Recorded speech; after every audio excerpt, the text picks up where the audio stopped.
Այս երկուշաբթի օրով մեր ազգի մեջ սկսվում է Արարատյան շաբաթը եւ այն սկսվում է Սուրբ Հռիփսիմեին նվիրված տոնով։ Ողջույն ձեզ սիրելի բարեկամներ, այս ձայնագրության մեջ ես ձեզ կպատմեմ, թե ինչ է նշանակում Արարատյան շաբաթ եւ ձեզ կպատմեմ նաեւ Սուրբ Հռիփսիմեի կյանքից մի դրված, երբ որ Սուրբ Հռիփսիմեն կանգնած էր ահավոր մի շատ մեծ գայթակղության առջև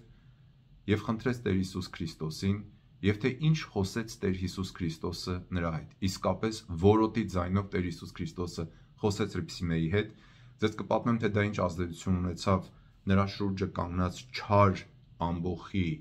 վրա, եւ թե մենք ինչու ենք տոնում այս տոները, ինչ ազդեցություն ունեն դրանք մեր վրա եւ ինչ իմաստ ունի այս տոները տոնել։ Տոնել մի բան, որը տեղի ունեցել մեր ազգի մեջ 4-րդ դարի սկզբին եւ ինչ նշանակություն է ունեցել մինչեւ այսօր։ Բայց խնդրում եմ ձեզ, այս պատմությունը, որ դուք հիմա կլսեք, եթե ձեզ հետաքրքրի, դուք էլ կիսեք ձեր երեխեքի հետ, դուք էլ կիսեք ձեր էջերին, ուղարկեք ձեր ընկերներին, նստացրեք ձեր երեխաներին, որ լսեն այս պատմությունները, որոնք գրված են, ասենք, Ագաթան Գեղոսի կողմից, հայոց մյուս պատմիչների կողմից, որպեսզի մենք իմանանք, թե Աստված պատմության մեջ ինչ հրաշալի գործեր է արել մեր ազգի մեջ եւ անում է մինչեւ այսօր, որովհետեւ այս պատմությունները եւ Աստուծո գործերը մեզ ճանապարհ են ցույց տալիս։ Միակ փրկության ճանապարհն են մեզ ցույց տալիս, որպեսզի մենք չշեղվենք այդ ճանապարհից ուրիշ հաճույքներով եւ զեղությամբ։ Ուրեմն, ինչպես ասեցի, այս շաբաթ, այս երկուշաբթի օրով մեր ազգի մեջ, մեր եկեղեցում սկսվում է մի շաբաթ, որ կոչվում է Արարատյան շաբաթ։ Ինչու է դա կոչվում Արարատյան շաբաթ? Որովհետեւ այս շաբաթվա գրեթե բոլոր օրերին տոնվում են եկեղեցական տոներ, որոնք տեղի են ունեցել կամ կապված են եղել Արարատյան դաշտում կատարված իրադարձությունների հետ 4-րդ դարի սկզբին։ Օրինակ, այսօր երկուշաբթի օրը սկսվում է, տոնվում է Սուրբ Հռիփսիմեի տոնը։ Վաղը երեքշաբթի տոնվում է Սուրբ Գայանեի տոնը։ Չորեքշաբթի օրը Պահք է, ապա հինգշաբթի օրը տոնվում է Սուրբ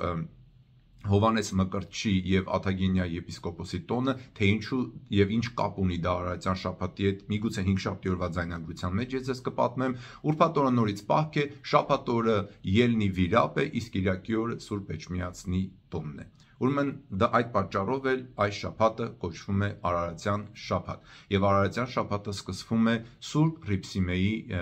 տոնով, որը տոնվում է այսօր հայրաքելական եկեղեցիներում։ Հիմա ես ուզում եմ պատմել Սուրբ Հռիփսիմեի մասին, դուք երևի գիտեք Սուրբ Գայանյաց եւ Հռիփսիմյաց կույսերի մասին, որոնք որ հալածվելով Հռոմում Դիոկլետիանոս կայսեր կողմից որոշեցին տեղափոխվել, փախան եկան Հայաստան։ Եկան Հայաստան եւ իրենք տեղավորվեցին հնձանների մեջ, այն ժամանակ Վաղարշապատ քաղաքի հյուսիսային մասում գտնվող հնձանների մեջ, որտեղ էլ որ իրենց ապրելավայրներ, որոնք մենք կոչում ենք վանք, եւ այնտեղ ապրում էին։ Եվ Դիոկլետիանոս կայսրը Հռոմի հրովարտակ ուղարկեց եւ նամակ ուղարկեց հայոց թագավորին, բա գիտես, ստեղից սուրբերի խումբ է փախել Հայաստան, չգիտեն կոնկրետ որտեղ են, բայց իրանց մեջ մի շատ սիրուն աղջիկ կա, ջահել սիրուն աղջիկ Հռիփսիմեն, նա եթե դուրդ գա, տես ինչ ուզում ես արա ու մանեք եք։ Թագավորը ասում է, այս քրիստոնյաները, ասում է, սա խառնեցին կայսրությունը, նոր կրոնա եկել, չգիտեմ ինչ որ, ասում է, մեր սրերը քորացան սրանց սպանելով, բայց սրանք ավելի շատանում են եւ այլն բան, այս մասին կարող եք կարդալ Ագաթա Գեղոսի հայոց դարձի պատմության այս շատ օգտակար գրքում, որ կարծում եմ, որ ամեն հայ մարդ պիտի կարդա, եւ թագավորը որ լսում է, ասում է, հլման եկեք, այդ ինչ կույսեր են եկել Հայաստան, այդ կույսերի գլխավորը Սուրբ Գայանեն էր, իսկ Հռիփսիմեն երիտասարդ աղջիկ էր Սուրբ Գայանեի միաբանության մեջ։ Ուրեմն գալիս են գտնում են, այս խեղճերն էլ եկել էին հենց միանգամից Վաղարշապատ քաղաքում, ոնց որ ասած Արքունիքի քթի տակ, եւ այնտեղ էին, եւ գալիս են իրենց գտնում են։ Ու որ իրենց գտնում են, թագավորը մտածում է, որ ասում է, դու լավ սիրուն աղջիկ կա, միանգամից կնության առնեմ եւ թող ինքը դասվի հայոց տիկնանց միությունների, տիկնանց շարքում, Արքունի տիկնան շարքում եւ դառնա հայոց թագուհի։ Ոնց որ թե վատ բան չի, չէ՞, բայց Հռիփսիմեն ինքը ուխտ էր արել Քրիստոսի հետ, որ ինքը իր կյանքը եւ իր կուսությունը նվիրել է Քրիստոսին, այսինքն Քրիստոսին հետևելու, այլ ոչ թե այս կյանքի հաճույքներին ու աշխարհիկ կյանքի վայելքներին։ Ուրեմն գալիս են ժողովուրդը շրջապատում են, գտնում են այս սուրբերին եւ ասում են երկրորդ են շրջապատած մնում են, մինչեւ նամակ են ուղարկում Արքունիք, բա եկեք գտել ենք այս երիտասարդ կույսերին, սրանց մեջ իսկականից մեկը կա շատ սիրուն Հռիփսիմե անունով, Ուրեմն մինչ այնտեղ սպասում էին, ես ուզում եմ ձեզ ուշադրություն դարձնել, որ Ագաթանկեղոսը ինչ է գրում այդ ժողովրդի եւ այդ ժամանակվա հայոց էլիտայի մտածողության մասին։ Ուրեմն ժողովրդին Ագաթանկեղոսը, երբ որ դուք կարդաք հայոց դարձի պատմությունը, ինքը ականատեսն է եղել, ինքը ժամանակակիցն է եղել այդ ամեն ինչին, այնտեղ այս բաներ ա գրում, որ մենակ ժամանակակիցը կգրի, ու ինքը ասում է, որ ես ականատեսն եմ, հայոց թագավորն ինձ ասեց, որ այս պատմությունները գրեմ եւ այլն, ու ինքը գրի առել հայոց դարձի պատմությունը։ Ասում եմ ձեզ, այս գիրքը անպայման կարդացեք, ամեն հայ մարդ պետք է հայոց դարձի պատմությունը կարդա։ Ինչևէ, ուրեմն տեսեք ինչ է ասում, բայց ինչպես ասացի, այս ձայնագրության հիմնական նպատակն է նա, թե այս պատմության մեջ Քրիստոսը ոնց է խոսում Հռիփսիմեի հետ եւ ինչ է ասում, կարծում եմ որ ձեզ էլ պետք է հետաքրքրի, չէ՞։ Բայց տեսեք, ուրեմն որ ժողովուրդը հավաքված էին, ուրեմն տեսեք ասում է, հələ տեսեք ինչ է ասում, ազնվականներ են եկել, հայոց էլիտան է, էլի հարուստ մարդիկ արքունիքի պալատից, ու տեսեք մտածողությունը, ու տեսեք արդյոք նման է այսօրվա մեր տղամարդկանցից շատերի մտածողությանը, թե տարբեր է։ Ասում է ազնվական մարդիկ խառնիճաղանճ ամբոխի հետ մեկտեղ դիզվում էին միմյանց վրա, եկել են Հռիփսիմեին նայելու, լսել են որ շատ սիրուն աղջիկ կա, ասում են երթանք տենանք ինչ սիրուն աղջիկ կա։ Ազնվական մարդիկ խառնիճաղանճ ամբոխի հետ մեկտեղ դիզվում էին միմյանց վրա, իրենց վավաշոտ գիտեք ինչ է նշանակում, որ ուզում են Հռիփսիմեին, ցանկանում են նրան։ Իրենց վավաշոտ, հիմար, ցոփ բարքերի, այլանդակ մտքերի, զեղ, անառակ, հեթանոսական սովորությունների պատճառով։ Այսինքն այս էլիտան եկել էր ոչ թե որ հլետանք տեսնենք մի հատ մի բանով միգուցե օգնենք, տեսնենք այս խեղճերին ինչ ա եղել, միգուցե բարեխոսենք, բան, չէ, եկել են ցանկանալու, տանենք, ուտենք, խմենք, եկեք մեր հետ ուտենք, խմենք, ասում է, չէ, զեղ, անառակ այլանդակ մտքերի, զեղ, անառակ հեթանոսական սովորությունների պատճառով։ Զեղություն գիտեք ինչ նշանակում, ուտել, խմել, հարբել, քեֆ անել։ Ուրեմն հայոց այդ ժամանակվա ազնվականները սենց մտքով էին եկել եւ նաեւ 75-րդ էջում Ագաթանկեղոսը այս գրքի մեջ ասում է չարերի այս ամբոխը Սուրբ Հռիփսիմեն երբ տեսավ չարերի այս ամբողը, այսինքն այդ ժողովուրդը, որ հավաքվել էին, շատ չար էին իրանց մտածողությամբ, որ հələ տեսնենք ինչ անելու, բան եւ այլն, բան ու տեսեք Հռիփսիմեն աղոթում է Տեր Հիսուս Քրիստոսին, ինքը ստեղ կանգնած է իր կյանքի երևի ամենամեծ գայթակղության առջև։ Եկել են իրան ուզում են տանեն թագավորի մոտ, պոտենցիալ ինքը կարա դառնա հայոց թագուհի, բայց ինքը ասում է Տեր Հիսուս օգներ ինձ, մի թող որ հանկարծ ես գայթակղվեմ, ես իմ կյանքը քեզ եմ նվիրել։ Հռիփսիմեն կանգնած է իր կյանքի ամենամեծ գայթակղության առջև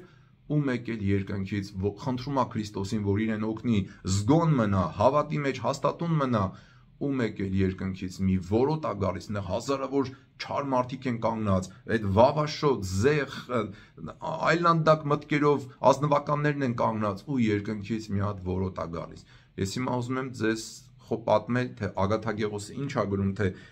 Քրիստոսը ինչ ասեց այդ որոտի միջով Հռիփսիմեին եւ թե այդ որոտը ինչ դարձավ այդ չար մարդկանց վրա։ Տեսեք այդ չարերի հետ ինչ է լինում։ Ուրեմն ասում է 77-րդ էջում ասում է եւ սաստիկ որոտում եղավ երկնքում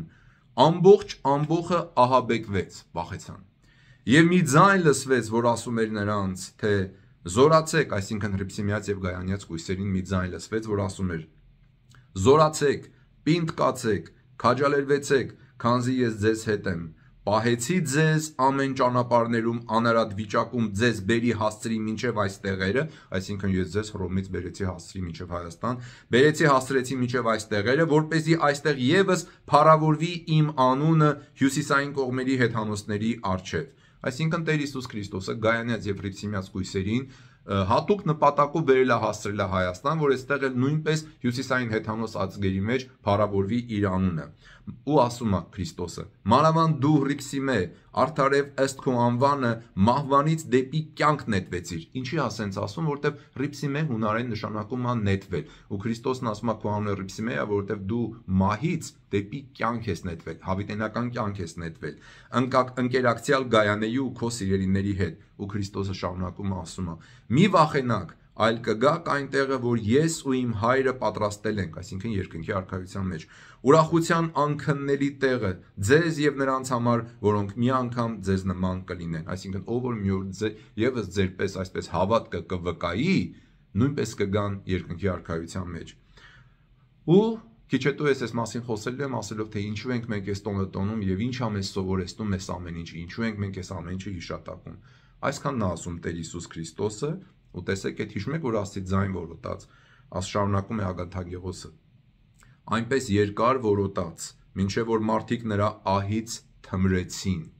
Շատերը տեղից վեր ցատկեցին, հեծյալների բազմաթիվ երիվարներ, այսինքն լիքը ձիավոր մարդիկ կային, հեծյալների բազմաթիվ երիվարներ ահից աքացի տալով շատերին գետին տապալեցին։ Հիշեք, խոսքը գնում է այդ չար ամբոխի մասին, որոնք հավաքվել էին այլանդակ մտքերով։ Աքացի տվեցին եւ շատերին գետին տապալեցին եւ այլոց ոտքի տակ կոխոտելով սպանեցին։ Իրար վրա դիզված բազմությունից շատերը իրար տրորելով սպանեցին եւ մեծ կոտորած եղավ։ Աղաղակի ու վայնասունի ձայներ լսվեցին, սաստիկ չարիք ու արհավիք հասավ մարդկանց եւ շատերը մեռան։ Ուրեմն ինչքան մարդիկ սպանվեցին, մեծ կոտորած եղավ, քաց ու տակնգան ձիերի, շատերը մեռան, մարդկանցից շատերը մեռան ու շատերի արյունը թափվեց, հողը ոռոգվեց։ Արդ, երբ այս խառնաշփոթությունը եղավ, կուտակված մարդկանց բազմության մեջ, արքունի մեծամեծ սպասավորներից ոմանք գնացին պատմելու թագավորին այս ամենը, որովհետև այնտեղ գտնվեցին գրագիրներ, որոնք գրեցին ամեն ինչ եւ ընթերցեցին թագավորի առաջ։ Ագաթագեղոսի հայոց պատմությունից։ Այսինքն այնտեղ գրագիրներ են եղել, բաներ են եղել արքունիքից, որոնք միանգամից գրի են արել, տարել են թագավորի առաջ պատմել են, ասենց բան եղավ։ Տեսակ սիրելի ժողովուրդ, տեսակ Քրիստոսի խոսքը լսեցիք Հռիփսիմեին եւ տեսակ, որ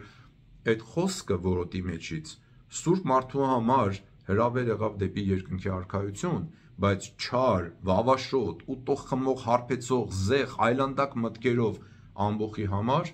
եղավ մեծ կոտորած ու Աստուծո հատուցում իրենց չարության համար։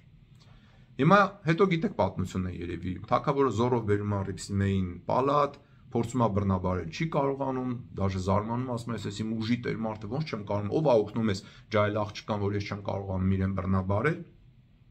Վերջը երկար պատմությունը կար, եւ Հռիփսիմեին դաժանաբար սպանել տալիս, եւ Գայանեին դաժանաբար սպանել տալիս, այնտեղ կարծեմ հաստատ չասեմ, բայց ժողովուրդը ուրախանում է, թե ինչ բաներ ա կատարվում, բան տենց այդ չարությունը շարունակվում է, մեկ էլ անցնում է ընդամենը 9 օր ու Աստուծո հարվածն է գալիս թագավորին, որ պիտի ամբողջովին փոխեր իր կյանքը, դուրս բերեր Սուրբ Գրիգոր Լուսավորչին խորվիրապից եւ փոխեր հայոց դարձը, հայոց կյանքը, դարձնելով դրան դեպի Քրիստոս եւ որից հետո մենք պետք է ապրենք ոսկե դար։ Հիմա այն մասին, թե լավ, այս պատմությունը իմացանք, հետաքրքիր էր, իմացանք Աստուծո մեծամեծ գործերը մեր ազգի մեջ, բա ինչ ենք տոնում այս ամեն ինչը, քանի 1700-1800 տարի անցել է արդեն, ինչ ենք սովորում սրանից։ Եկեղեցին այսօրը ընթերցվածքներում արարողությունների ժամանակ ընթերցում է այն հատվածը, որտեղ որ Քրիստոսը զգուշացնում է իր հետևորդներին, առաքյալներին, ասում է՝ մի վախեցեք նրանցից, որ մարմինն են սպանում, բայց հոգին չեն կարող սպանել, ոչինչ անել չեն կարող, ասում է, այլ ասեմ ձեզ ումից վախեցեք։ Վախեցեք նրանից, որ մարմինը սպանելուց հետո հոգին էլ կարող է դժոխք նետի։ Նորից եմ ասում ձեզ, վախեցեք նրանից, այդտենց էլ ասում է Քրիստոսը։ Տեսակ այդ որոտի ժամանակ հավաքված չար մարդկանց, այ համ իրենց մարմինը սպանվեց, այդ չարության մեջ իրանք ուր պետք է գնան։ Ես բան չեմ ասի, բայց մտածեք, ուր պետք է գնան։ Քրիստոսն ասում է, որ Աստուծո երկյուղն ունեցեք, եւ այնտեղ շարունակում է ասում է, ձեզանից ովքեր որ ինձ վկայեն մարդկանց առաջ, այ օրինակ ոնց որ Սուրբ Հռիփսիմեն վկայեց Քրիստոսին մարդկանց առաջ։ Ես էլ ձեզ կվկայեմ իմ հոր առաջ։ Իսկ ձեզանից նրանք, ովքեր որ ամաչեն ինձ վկայել մարդկանց առաջ, ամաչեն իմ մասին պատմել մարդկանց, թե Աստված ինչ գործեր է անում իրենց կյանքում, ես էլ ձեզ կամաչեմ վկայել իմ երկնավոր հոր առաջ։ Սիրելի քրիստոնյա հայ մարդիկ, մենք այս պատմությունից սովորում ենք վկայել Քրիստոսին մարդկանց առաջ, չամաչել մեր հավատքի մասին պատմելու։ Շատ քրիստոնյա մարդիկ